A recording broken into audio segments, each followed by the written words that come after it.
اهلا بيكم في فيديو جديد. هل عمرك حسيت ان في موقف مخيف حصل لك ولسه مؤثر عليك بعد ايام؟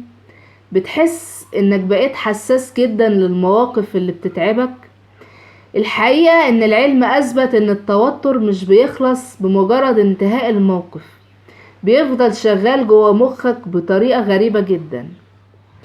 دراسة جديدة على اسماك زبرة فيش اللي بيستخدمها العلماء كنموذج لدراسة الدماغ البشري، كشفت ان لما السمكة بتتعرض لخطر مفاجئ بتفضل على حالة قلق لمدة 24 ساعة.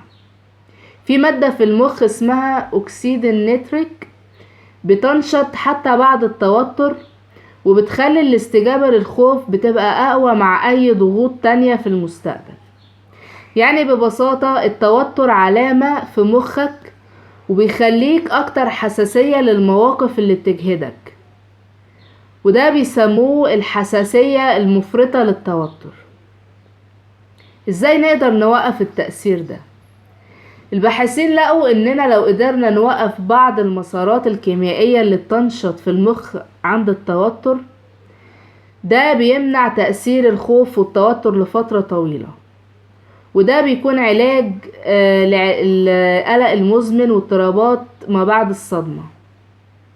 هل عمرك حسيت ان موقف صعب عدى عليك لكن فضل مؤثر عليك لفترة طويلة بعده؟